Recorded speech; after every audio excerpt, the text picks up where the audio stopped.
Turn off the lights and stay until the very end. There's a reveal waiting that will change everything you thought you knew about this story. Don't skip a second. Chapter 1. Roadside Promises. Mara fell asleep with her forehead against the passenger window, leaving a crescent moon of fog that smeared each time the road jostled us.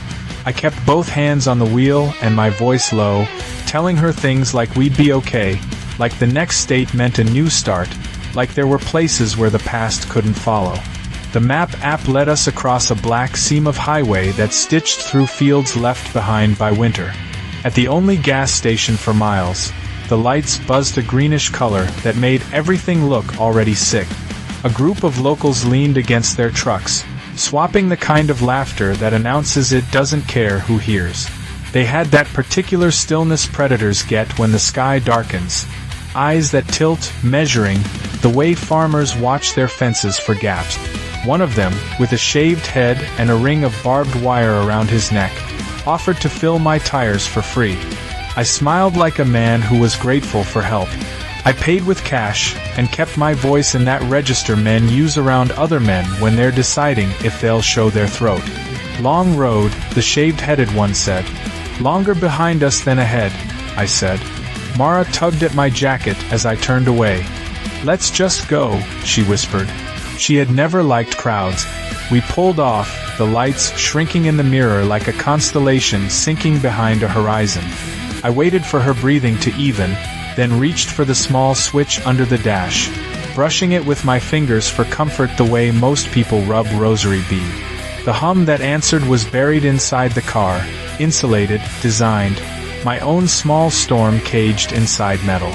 Almost there, I told her, and the road kept opening up as if it wanted us more than anything else did. Chapter 2, The Detour. The nails were scattered like frozen rain, a glittering strip across the center lane. I saw them at the last second. The tires bucked, hissed, and then the car listed into the shoulder with a groan like a wounded thing. Mara woke with a gasp. What happened? Bad luck, I said, and the words fit so neatly into the space I'd kept for them that even I nearly believed it. I popped the trunk, grabbed the jack, and pretended to fumble. I had seconds, maybe a minute. The weeds by the ditch swayed before the wind reached the car. It wasn't the breeze that disturbed them, it was footsteps. Shadows detached from the night and became men. The shaved-headed one was in front. Looks like you found the rough patch, he said, smiling like a coyote that had learned to enjoy the taste of chickens. Another one, young, with acne scabbing his cheeks, talked too fast as if speed would make him brave. We can help. Road like this, people don't come around for hours. In that way that turns generosity into demand, they help. The jack slipped, a tire iron rose, the world narrowed, and then there was the ache-throb world of a bag over my head and a chemical cloth. I heard Mara screaming as they dragged us across gravel. The sound changed as the building swallowed us. Iron doors, damp concrete, the smell of old bleach, and something animal left too long in summer. The bag came off. The shaved-headed one leaned close. You picked a bad zip code to limp into, he said. He said it like a line he enjoyed rehearsing. They zip-tied our wrists and propped us against meat hooks that creaked from the weight of nothing. Somewhere water dripped, uneven as a heartbeat. Look at that car, the young one said from outside the room. Like it was made to hide things. Then a metal rasp. The switch. A panel in the cargo floor of the trunk they'd never have noticed if they weren't nosy by blood. They pried it open. Silence. Then no silence at all. They dragged out a girl with a shaved scalp grown in patchy, like the pale green of early corn. She didn't scream, but the sound of air leaving her mouth made the room's temperature drop. She wore a torn sweatshirt. Her wrists had impressions circling them like tattoos inked in deep blue. Holy, the young one said, and then words skittered away from him like roaches under the light. They looked at me with fresh eyes. Not a stranger. Not a traveler. The shaved-headed leader cocked his chin. You sick freak, he said. He hit me once, as if that would untangle what they'd found. The girl's eyes found me. They were steady the way a compass needle is steady. She lifted her chin, as if she wanted me to read something etched under her jaw. Her lips cracked when she spoke. "Don't let them put me back." Mara turned toward me, her voice a thin wire. "What did you do?" I could have told the truth in 50 different ways. I decided to try mercy. "I tried to save her," I said, and the word tried hung crooked between us. The young one laughed, high and shrill. The leader's smile widened. I heard the door lock. Chapter 3. The Tape and the Blade. They were not a gang so much as a pack that had learned to pretend. They had a hierarchy and a structure. The shaved-headed one in charge, the talker to distract, the brute to enforce. But their rules were only ever about appetite. A place like this, something slaughtered here once, maybe legally, maybe not, made it easy for their hunger to develop systems. I ran my tongue along the inside of my cheek, found the notch. The razor's whisper glued there with surgical adhesive. My teeth closed. A line of pain lit up sharp and clean, and I spat the blade into my palm so it kissed my skin. The zip ties had been cinched by someone who thought tight equals safe. Tight equals breakable. I breathed in, pressed the blade to the tie, and worked by the metronome of the drip in the corner. Mara watched me with something like prayer in her eyes. She didn't know whether to trust me or not, and, for a moment, neither did I. The truth is a shape you only recognize after it's crushed you flat. The leader came back with a handheld camcorder, an old thing that recorded on tiny tape. "Insurance," he said. He shoved it toward my face. "Say your name." I looked straight into the lens. "No one," I said. He laughed and elbowed the young one. "You hear that? We got ourselves a ghost." Behind him, the girl from my trunk stood with her back to a peeling wall, eyes tracking him through lashes that had grown and ragged after a burn. She didn't blink. She wasn't breathing much. "Don't worry," the leader said to her. "You're safe now. We're good people compared to whatever he is. If there is a God, he loves irony enough to leave the world in it." I cut the last thread of plastic, kept the ends wrapped around my wrists to look bound, and pressed my fingers into the concrete till I felt its temperature. I see in temperature the way some see in color. The camcorder hummed. The young one tapped the side. "Battery's dying," he said. The leader clicked his tongue. "Then we better get this done quick." He stepped toward me, raising the camera. I tilted my face up like a man offering his throat, and with my free hand I flicked the lights. Darkness is not absence. It's presence. It's a thick-bodied thing that settles in your lungs. I had mapped the room with my feet.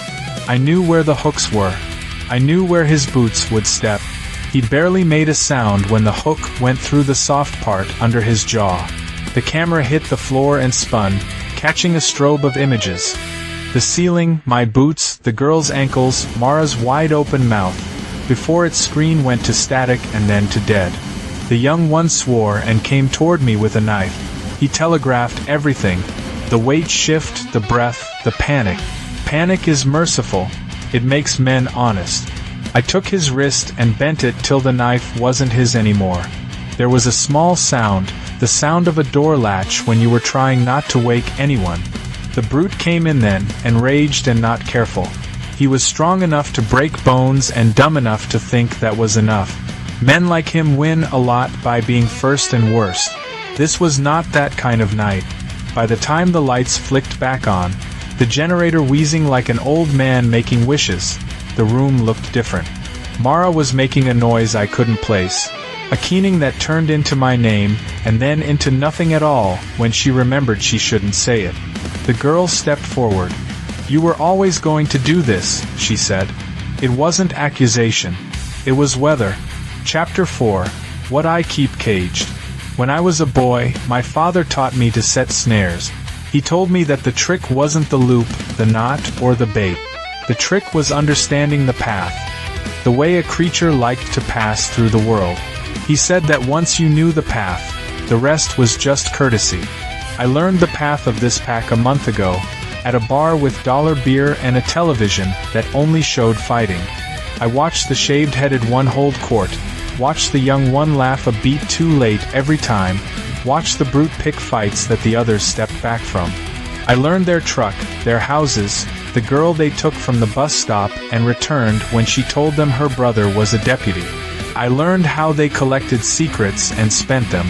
I drove past their fence 3 times before I knew I could make them notice me. I put nails where they'd put nails. I left my trunk thicker than it should be. I slowed down in front of the gas station. I smiled in a way a man smiles when he wants help. People like to believe they are predators or prey. In truth, we trade shift. Some nights you hunt. Some nights you are hunted for what hunts you. Tonight I took my shift back. Mara knew the outline of the plan and none of its depth. She thought we were going to film men who thought they were the worst thing the night could hold. To expose them, to make them stare at themselves. She believed, at least at first, that the girl in the trunk was bait I'd stolen from worse hands. She didn't understand that I had never been stealing. I had been reacquiring. You can't keep doing this, Mara said now. Her voice had steadied, which made it less useful to the moment. You can't keep pretending you're fixing what's broken by breaking it differently. The girl, the one I had kept alive because she was too bright to be left in a world that dulls everything, looked from Mara to me. He isn't pretending, she said. He's doing exactly what he tells himself he is. The brute groaned on the floor. He wasn't dead. I had no use for mercy or haste. I dragged him by the collar into the long corridor with drains sunk every few feet. He tried to rise and fell, his palms leaving skids that looked like failed signatures. He reached for a pipe and I let him find it. Hope is part of the ritual. Hope is the candle you blow out yourself. Please, he said, as if the syllables were currency. I bent down. I will make you a promise, I said. I will not lie. He nodded, grateful for anything he could hold. I am going to make sure no one leaves this place tonight but me, I said. And then the pipe he was holding snapped, because it was rusted and because nothing built to hurt can maintain itself forever. Chapter 5. The Quiet Storm. There are only 2 sounds in a building like this that matter: air and footstep. I made mine a language. I opened vents and let them breathe the wrong way. I played back screams I had recorded and stored on a key fob. Mine, theirs, the ones I carried from other nights like pressed leave. I moved through the dark like I owned the switch. They tried to regroup in the office, where a calendar from 4 years ago still insisted a spring would come. The young one had the leader's keys, and was trembling so hard the keys sounded like rain. I watched through the smeared window. The office walls were that off-white that remembers smoke. A coffee mug with a chipped rim sat on a coaster that said Best Boss. I knocked once on the glass. The young one spun and fired. The glass spiderweb. He had never practiced for the way a gun made his hands turn to paper. When I went in, he held the weapon wrong and the weapon agreed to leave him. I sat him in the boss's chair. It was important for him to feel the shape of being in charge before he went. What do you want? He asked. Clarity, I said, and a clean floor. He didn't understand, so I gave him a job. Read me your names, I said. There were time cards on a nail near the door, not because they paid taxes, but because they liked seeing their names in one place. He read them out, voice cracking. Ty, Mason, Duke, Hell, Rick. Names like cattle, names like dogs. Thank you, I said. Now we will have a moment of silence for you. He didn't fight well. The fight had been taken out of him earlier in life, by someone who taught him that being first to laugh was the same as being safe. In the corridor, I found Mara with the girl. Mara had unhooked a chain and was trying to loop it around the girl's wrists again, as if she thought the only safety was restraint. The girl stood perfectly still while Mara fumbled. What are you doing? I asked. Keeping her alive, Mara said. Keeping you from running the same story again and again, until it's not even a story anymore, until it's just you. She was right, and it was useless. People often are, and are. The leader had not died. The hook had caught him wrong, because even the tools you choose betray you sometimes. He staggered into the hall with his mouth making wet conversations with itself. He looked at Mara the way men look when they learn too late that not all rescuers bring rescue. "You," he said to me, blood on his lips, "you're the worst thing I've ever seen." I nodded. "You are not the most reliable witness on this," I said, and then I made sure he would never call anyone a witness again. Chapter 6. The Girl with the Compass Eyes. The girl and I faced each other across a floor that had been scrubbed so many times it had lost the memory of any color but gray. She lifted her chin again to show me the thin white seam under her jaw where I had cut the tracker out 2 towns ago. She was proud of the scar. It meant the world had been forced to go one step deeper to find her.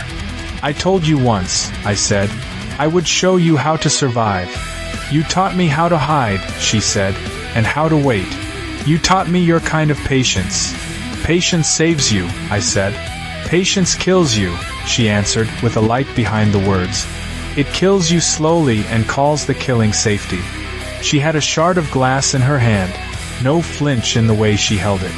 I'd trained her to hold a thing without putting your whole heart into it. She had ignored that lesson. She held it like a promise. Mara stood between us and then didn't. "I am not going with you," she told me. "Not tonight. Not ever. We're done being the ones who decide who gets to live." She said we and meant herself and the girl, and even as I recognized that, a part of me wanted to smile. People find each other even in slaughterhouses. "Then go," I said, "because I am not a liar. There's a truck out back. The keys are in the sun visor." I had no intention of chasing them. The building around us did plenty of chasing. The girl moved past me, close enough that I could smell the iron in her sweat. She paused. "You won't stop, will you?" she asked. "No," I said. She nodded like the compass had settled. "Then I won't either," she said. Mara touched my arm. "It was the last time.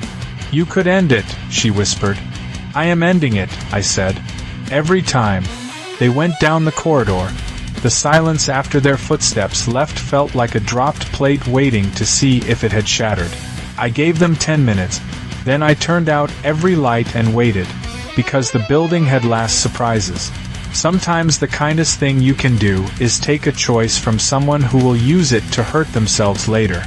I had to know if they would take the road or circle back. The door alarm on the loading dock pinged. A truck engine coughed. Gravel spat. Distance opened like a mouth. The night held its breath and then exhaled. I stood alone in the kind of quiet you pay for. Chapter 7. The Last Witness. By morning, the building was a carcass. I walked its halls and named them, as if naming makes leaving easier. The office with the calendar. The corridor of drains. The room with the hooks that were not designed for this kind of weight. I collected what I had brought. The switch that opened the trunk, the recorder with voices in it, the blade, the keys I always cut new. I left what wasn't mine. The time cards, the Best Boss coaster, the camcorder on the floor with its dead eye. Outside, the sky had that belly-up silver that means a day will start whether or not you want it. I checked the tracks. They had taken the road, not the fields. Good. Fields close behind you faster than roads do. At the gas station, a light was on. The woman behind the counter had the look of someone who had seen the worst pass through and learned to let it. She sold me coffee and a pack of gum like a sacrament. The news on the small TV behind her showed a morning anchor smiling at a story about a rescued dog. "Long night?" she asked. "Longer behind me than ahead," I said, and had to close my eyes at how easy the lie came. In the mirror behind the counter, I saw my face as if it belonged to someone else. That someone blinked, smiled politely, tipped a cup in thanks, walked out into a world that had already decided to forgive him for having a face like that. I drove until the phone in my pocket buzzed. A number I didn't know. I let it ring until the sound became part of the engine's hum. It stopped. It started again. I answered. A voice like a compass. "You said you wouldn't stop," she said. "I won't," I said. "Good," she said. "Neither will we." The line clicked dead. I looked at the horizon where the highway thinned to a wire. I thought of the girl's eyes and the way she had held the glass, of Mara's hand on my arm, of the way the pack had thought themselves wolves and found out the forest had another name for them. I toggled the switch under the dash, felt the hum through my bones. I tell myself I do this to clean the world, to balance scales that are not interested in balance. Maybe I do it because a long time ago someone taught me to set a snare, and I liked the way the loop tightened, the way paths crossed because I told them to. I thought about the title they'd give this if it belonged on a shelf. The news would find a word like monster or vigilante, and ride it till their advertisers complained. The truth is simpler and less satisfying. Some nights you are the road. Some nights you are the nails spread across it. This is the part where you expect me to promise I'll change. This is the part where a good man would. But I am not the witness you were hoping for. If you believe that you can outrun something like me, I want you to try. I want you to count the mile markers, to take the exit where the town has only one light, to believe the clerk's smile means safety. I want you to keep your trunk empty, and your conscience full, and your eyes tired. Keep driving. Keep praying. Keep telling yourself you are not the kind of person who will meet me. Because the only promise I keep is the oldest one I know how to make. No one walks away. I merged back into the gray river of morning, and let it carry me, the hum inside the car as steady as a heartbeat I had taught to keep time for me, and for me alone. If this story unsettled you, make sure to subscribe to the channel, activate notifications so you don't miss the next nightmare, give the video a like, leave a comment with your thoughts and theories, and share it with someone who thinks the road is always safe.